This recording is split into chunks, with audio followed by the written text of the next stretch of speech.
Welcome to Nebraska Shootaround. Anna Bellinghausen, Mike Sautter joining you to talk some Nebraska women's and men's hoops. Mike, let's start off first with the women's side, a win over SLU 78-68. Initial thoughts there? Yeah, close game, probably closer than fans expected, but talking, I guess, with a few people, they knew that Southeastern Louisiana was going to actually be pretty good. Get some transfers and coaching staff changes and all of that. And yeah, Southeastern Louisiana was pretty good and gave them a run. So figured it out, I guess, without Britt Prince, didn't play, rolled her ankle, I believe, or an ankle in practice. So I think it's probably more precautionary where they just didn't play her. Yeah, it wasn't great, but they won by 10. It was close. They pulled away late. Yeah. The one kind of constant now with two games in is Petra Bozan. Like, she seems to not miss shots very often. Yep. And comes off 11 the bench. points, 13 minutes. That's pretty good. Yeah, and didn't miss a shot and was 2 for 2 from three. She's been their best three-point shooter. I guess Natalie Potts was 4 for 5 too in that game. But Petra has been kind of a bright light, if you will, so far. And Amy said after the game against Omaha that she's kind of learning and feeling her way. And it's worked out, obviously, for her pretty well. But her and I guess Jess Petrie kind of maybe share minutes, and Petra is the one that has played a little bit better. Yep. So it'll be interesting. And Amy does play a lot of players. They play 10 players all the time. And so we'll see if rotations and minutes kind of start moving around a little bit. But she's been pretty good.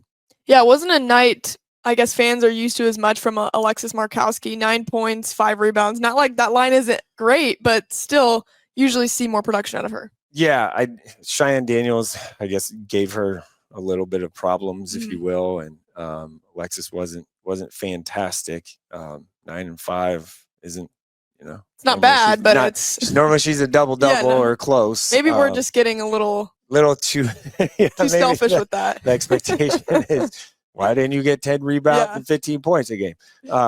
But she'll be fine. I think she'll be more than fine down the stretch and as the season rolls on. But Natalie Potts, again, has been great. And she was great, and basically the reason why they won that game. She was 6 of 9 and 17 points and 7 rebounds and plus 14 and all the good things, and she was really good. So you would say you're seeing the depth show up so far for Nebraska? Yeah, absolutely. You have 4 players in double figures, and Petra's like the bottom end of the bench person to begin the year, and she had 11 in 13 minutes, so she played a lot more than she did in the first game. So look for her minutes, maybe as she continues to play well, keep going and going and going up. Well, up next tomorrow at 7 p.m., the 23rd ranked Huskers take on the Southern Jaguars. What do you need to see out of that matchup? Yeah, it should be. It's got to be dominant? Yeah, it should be a pretty dominant win, I would think. And then they get some rest, and then they change the game time to 7 p.m. from 5 p.m. for the South Dakota matchup in Sioux Falls, which will be very interesting to see. One, just the crowd size and who there's gonna be a lot of red. Don't know who that's for. Which one it's for. Like you don't know if it's going to be South Dakota or Nebraska, but I think it's probably going to be about a 50-50. And that gym, if you've ever been in the Pentagon, it's kind of small, tight. Yep. Yeah, it's great atmosphere though. Yeah, on top of people. So they that could be a little challenging. Carrie Igme's in her first season as head coach of South Dakota, so she'll get that thing rolling. And Nebraska native too. Yeah. Pretty cool. Coach at UNK, Hastings, all that. So, it's a very interesting game on the schedule. I'll say that, and luckily they're playing it in Carrie's first year and not her third, because I think she's going to get that thing rolling in the right direction at South Dakota. Absolutely. Well, let's move on to the men's side of things. Your takeaways from that 63-58 win? Yeah, wasn't great. That's probably the best way to say it. Yeah. They just Nebraska in that game shot so poorly. and they missed a lot of shots at the rim. They missed a lot of threes. They haven't shot well from three at all. Against Bethune-Cookman, they were 4 of 22. That's 18%. And including Nebraska men's basketball, including the exhibition win over Grand Valley State, and then the RGV win, and this Bethune-Cookman win, they are 16 of 63 from three. Yeah, that's a problem. Which is not good. Yeah. Right. The maybe more glaring statistic is they have a combined 45 turnovers and just 33 assists. So that is like negative assist to turnover ratio, which is 0.73. That's not good. And then they had 18 turnovers to just 11 assists against Bethune-Cookman. So they escaped with a win. In years past, I go not last year, but years past, even with Tim Miles, games like that are the ones they just lose, and it's out of nowhere, and you're like, what is going on? So they can't afford one of those slip ups. They didn't. Yep. We'll see. They play Fairleigh Dickinson Wednesday. We'll see if they can kind of find some momentum, find some shooting. Coach Hoiberg after the game even mentioned, they're playing too much in tight spaces, so their spacing's not correct. And trusting people to make shots and be in the right position is something. There's still all these new faces. I think you chalk it up to still figuring out like how to play with each other, even though they've been practicing since June. It is a little concerning. The 3-point shooting and the assists to turnovers are the two things that are very concerning, I would say, at this point and going forward. But you're not hitting the panic button necessarily. No, because you came out with a win. Yeah, so. You won, and it was one of those again. You could have lost. I mean, against a little bit, even just a tick better opponent, you probably lose that game. Yeah. I mean, they had spurts of 0 of 11 for 5-minute droughts, and without a field goal, it just the first half.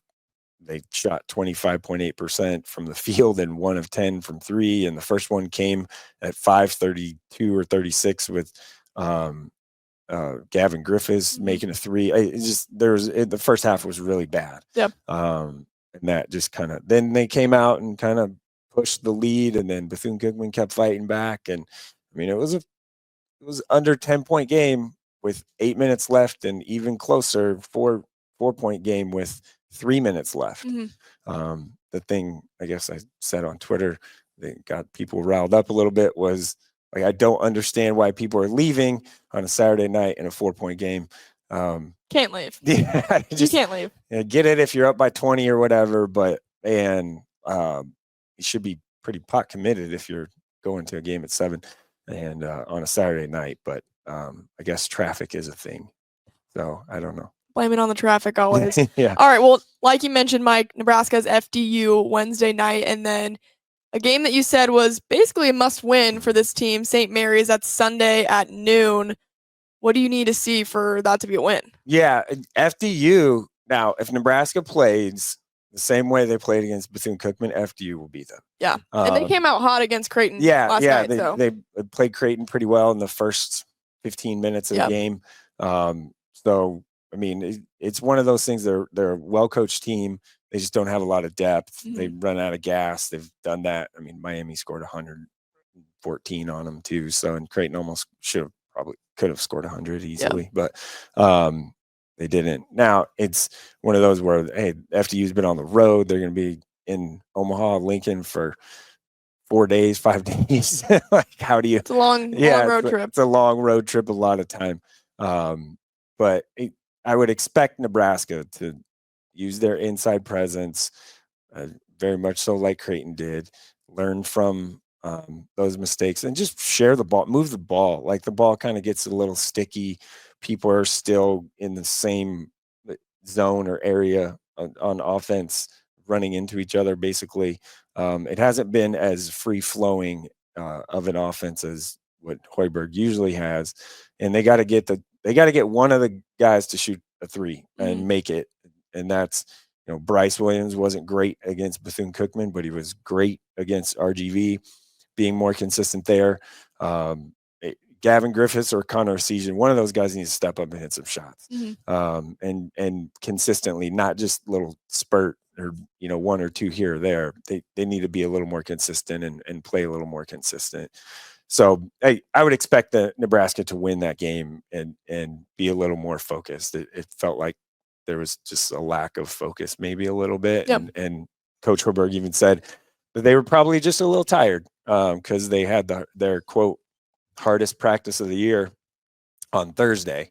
So last week, and then they played Saturday. Yeah, but it's kind of one of those where probably should have handled Bethune-Cookman a little better than what they did. So you think these next two games will tell Husker fans what they need to know about this team? Yeah, I think the St. Mary's one is huge. That's a very big game. Yeah.